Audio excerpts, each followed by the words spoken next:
সামনে আসছে পৌষ সংক্রান্তি। পৌষ সংক্রান্তির দিনে আমরা অনেকে অনেকভাবে পিঠে বানিয়ে থাকি। তবে সহজ কোনো পিঠে বানাতে চাইলে কোনো রকম ঝামেলা ছাড়াই এই পিঠেটা তৈরি করে দেখুন।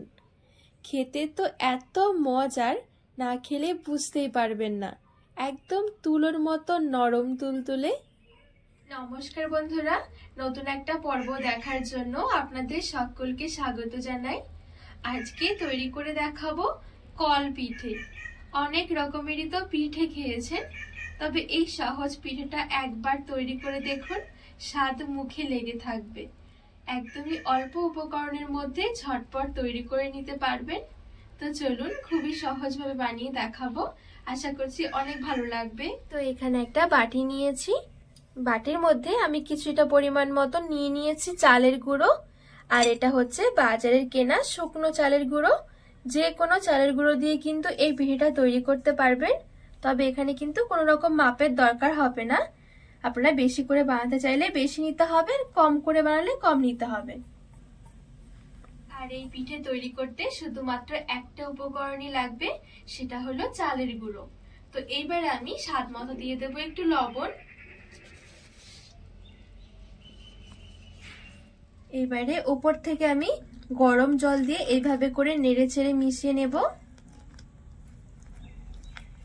আর এখানে কিন্তু জলটা টাটকা গরম জল নিতে হবে।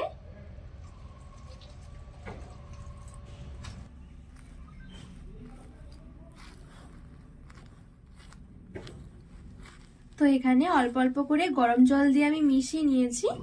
এবারে হাত দিয়ে একটু মেখে নেব। আর এই ডোটা কিন্তু একটু নরম করে মাখাতে হবে, খুব বেশি শক্ত করলে হবে না।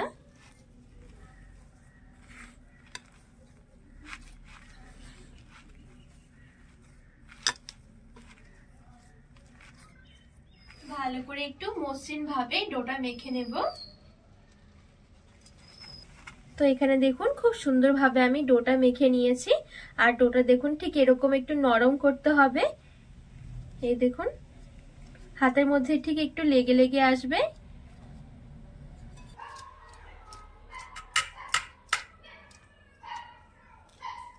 আর এই পিঠেটা বিশেষ এক ধরনের কল দিয়ে তৈরি করা হয় বলে কল পিঠে বলা হয়। তো আজকে আমার কাছে কলটা নেই, তো সেই জন্য কলের বিকল্প হিসেবে আমি এখানে নিয়েছি একটা সিরিঞ্জ। যে কোনো ওষুধের দোকানে আপনারা 10-20 টাকা দিয়ে কিনতে পেয়ে যাবেন। আর এইখানে দেখুন সিরিঞ্জটা ঠিক ওপরের দিকটা আমি এরকম করে একটু সেফটি পিনটা আগুনের মধ্যে একটু পুড়িয়ে তারপরে এরকম একটু ফুটো ফুটো করে নিয়েছি। এই দেখুন। আর সিরিঞ্জটা আমি আগে থেকে পরিষ্কার করে একটু ধুয়ে রেখেছি। এবারে এদিকে যে আমি ডোটা মেখে রেখেছি, এখান থেকে কিছুটা মতন ডো আমি এখানে ভরে নেব।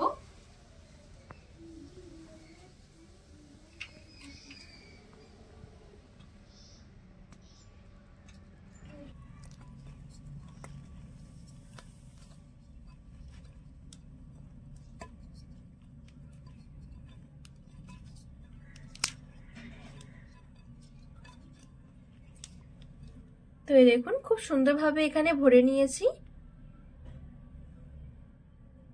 এবারে এদিকে ডেকচির মধ্যে আমি কিছুটা নিয়েছি গরম জল, গ্যাসের উপরে বসিয়ে দিয়েছি। আর এদিকে নিয়েছি একটা ছিদ্রযুক্ত থালা, যাতে করে ভাপটা খুব সহজে ওঠে। এই দেখুন এই থালাগুলো নিয়েছি। এবারে থালাটা বসিয়ে দিলাম। এবারে সামান্য করে একটু তেল ব্রাশ করে নেব, যাতে করে পিঠেটা খুব সহজে উঠে আসে। এবারে দেখুন এদিকে যে আমি সিরিঞ্জের মধ্যে ভরে নিয়েছিলাম ডোটা, ঠিক এইভাবে করে সিরিঞ্জটা দিয়ে একটু চাপ দিতে থাকবো। হালকা করে চাপ দিলেই দেখবেন খুব সুন্দরভাবে এরকম ভাবে বেরিয়ে আসবে। এবারে গোল গোল করে ঘুরিয়ে ঘুরিয়ে দিয়ে দেব। আর এখানে আমি 4 বার করে ভরে নিয়েছিলাম। আমার এখানে সিরিঞ্জটা একটু ছোট, আপনারা যদি বড় টাইপের সিরিঞ্জ পান সেক্ষেত্রে বড়টাই নেবেন, সেক্ষেত্রে কিন্তু খুবই সুবিধা হবে। তো এখানে 4 বার মতন আমি ভরে নিয়েছিলাম। আর 4 বারে যতটা হয়েছে ততটাতে আমি একটা পিঠে তৈরি করেছি, একটু বড় করেই করেছি। এই দেখুন। এবারে ঢাকা চাপা দিয়ে ঠিক 2 থেকে 3 মিনিটের জন্য মিডিয়াম থেকে হাই আঁচের মাঝামাঝি রেখে দেব।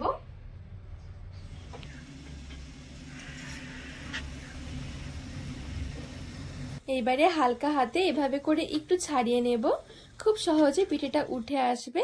এবার একটা প্লেটের মধ্যে তুলে নিচ্ছি।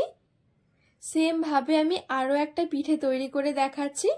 সিরিঞ্জের মধ্যে কিছুটা মতন ডো ভরে নিয়ে ঠিক এইভাবে গোল গোল করে ঘুরিয়ে দিতে হবে, তাহলে দেখবেন খুব সুন্দরভাবে পিঠে রেডি হয়ে যাবে।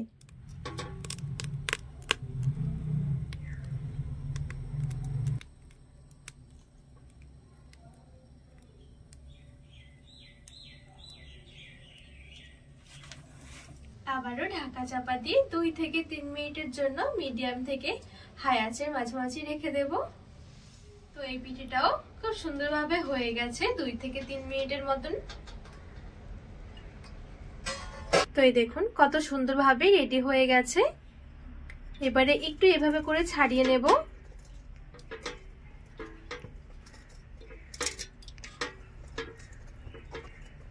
এবারে এই পিঠেটাও নামিয়ে নেব।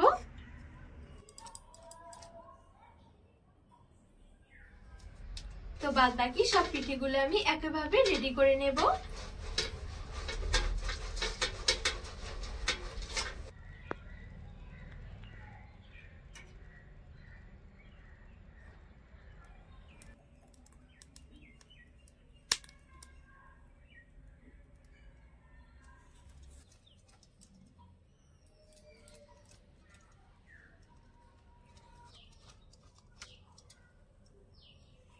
তো এখানে সবগুলো পিঠে আমার খুব সুন্দরভাবে রেডি হয়ে গেছে।